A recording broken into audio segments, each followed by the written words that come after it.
Hola chicos, ¿qué tal estás? Vamos a empezar nuestra classe de língua espanhola agora.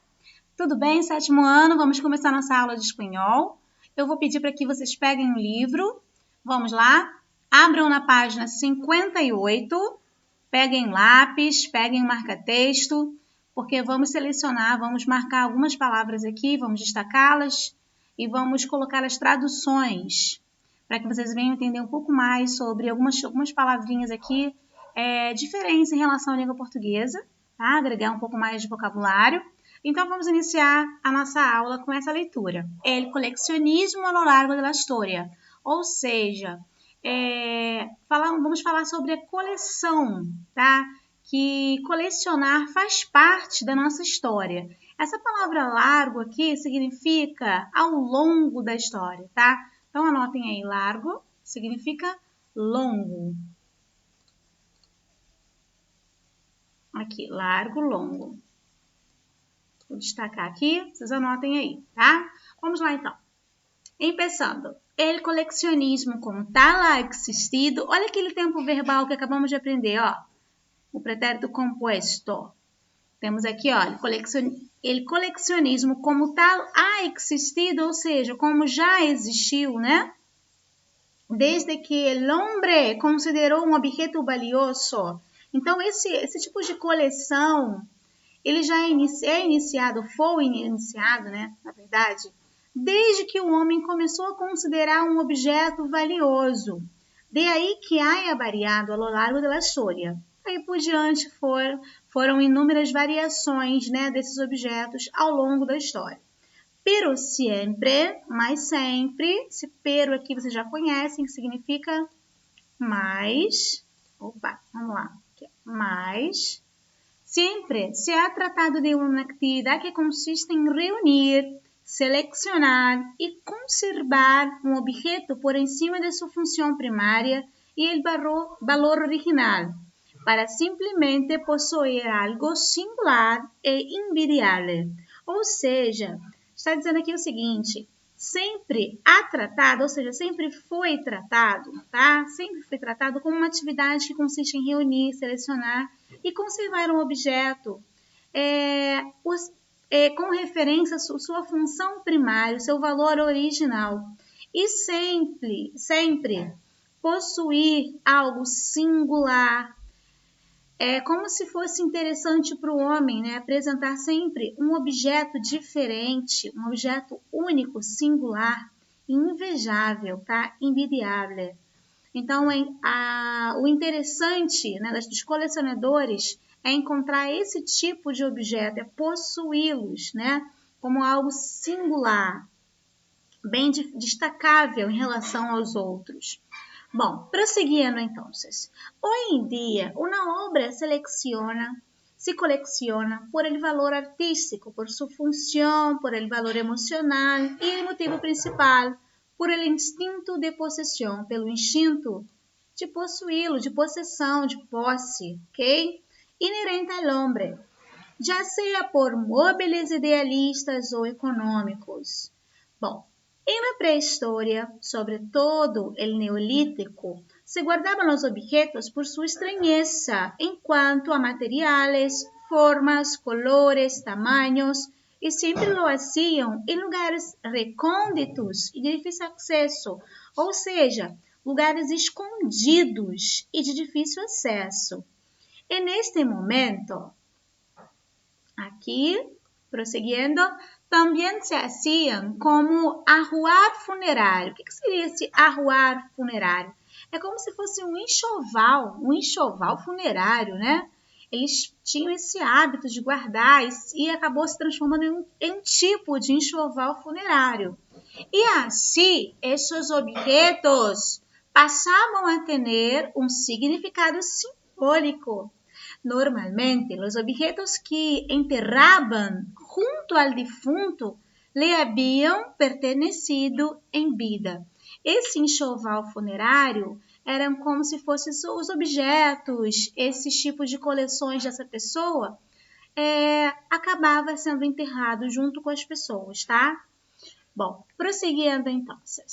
Isto cambiará em Egipto e Mesopotâmia.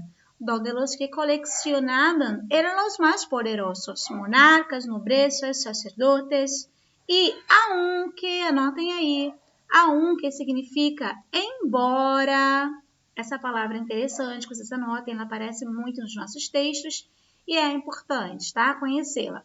Embora continuavam guardando todas essas colecciones de objetos preciosos em las tumbas, não eram tanto de caráter civil, sino mais para o culto religioso.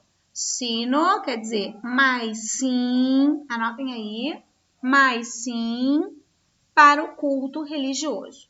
Continuavam guardando estes objetos em los ajuares funerários, enxovais funerários, como eu falei para vocês lá em cima, ok? Que, como sabeis, ocorriam em las grandes pirâmides egípcias, pero também em uma câmara especial ubicada em los templos. Ubicada significa localizada, ok? Localizada nos templos, chamada la Câmara del Tesoro. Esta câmara era de uso exclusivo para o rei ou para o faraón e se usava como uma demonstração de seu poder e seu prestígio.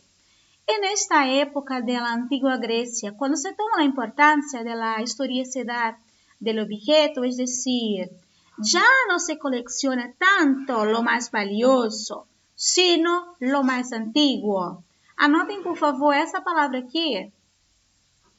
Na verdade, quer dizer, es decir, quer dizer, ok? Essas palavras, quer dizer. Prosseguindo. Al igual que se valorará al artista. Voy a volver aqui. Já não se colecciona tanto lo mais valioso, sino lo mais antiguo. Al igual que se valorará al artista. En este ámbito, el objetivo del coleccionismo era de ostentación del poder político y cultural. Así pues, se podrían encontrar sus colecciones en los templos e los palácios. Vou voltar aqui um pouquinho para explicar para vocês, tá? Aqui, vamos lá. Já não se coleciona tanto o mais valioso, mas sim o mais antigo. Igualmente que se valorizará o artista. E nesse âmbito, né, o objetivo do colecionador era a ostentação do poder político e cultural. Assim, se poderia encontrar suas coleções nos templos e nos palácios, em lugares de difícil acesso. Pero, que vocês já sabem o que significa, porém, mas, ao contrário que em las civilizações anteriores, os coleccionistas griegos exponían sus obras uma vez al año para que el pueblo pudiera admirar su poder. Entonces, los romanos imitaron las prácticas griegas y lo hicieron de tal modo que aparece la figura de una personaje importante en la historia del mercado del arte, los marchantes. Estos eram expertos, anotem aí, expertos significa especialistas. Eram expertos, los marchantes, chicos, aqui. Estos, tá? Los marchantes eram os expertos en la arte griego e se encargavam de ser intermediários em sua compra, venta. Aparte del arte griego extranjero, también tiene gran importancia las reliquias obtenidas de los espolios de la guerra. Por último, en la Edad Media, época muy extensa y de cambios, anotem aí cambios, mudanças, tá? Se dá a las obras um caráter pedagógico e religioso, com significado interno, passará a ser uma arte funcional, internacional e didático. E nesta época, os grandes colecionistas, os grandes colecionadores, serão os reis, os altos dignatários e os sacerdotes. La nobleza, la aristocracia y el clero coleccionaban porque esos objetos representaban lo que nos vemos el más allá, el poder y el prestigio. Esto último es lo que dará lugar al coleccionismo acumulativo, es decir, ou seja, quer dizer, quanto mais grande seja a coleção e melhor qualidade tenham os objetos, mais prestígio e poder tendrá el colecionista. Bueno, déjame ver. Ahora vosotros van a hacer la página 60, 61 para responder, para contestar as perguntas de acordo com o texto. Tranquilo, chicos. Vamos voltar aqui só ao finalzinho para eu ajudá-los a entender melhor em português, tá? Por último, na Idade Média, época muito extensa de mudanças, né? Essas obras apresentam um caráter pedagógico e religioso com seu significado interno. Passará a ser uma arte funcional, internacional e didática. Nessa época, os grandes colecionadores serão os reis,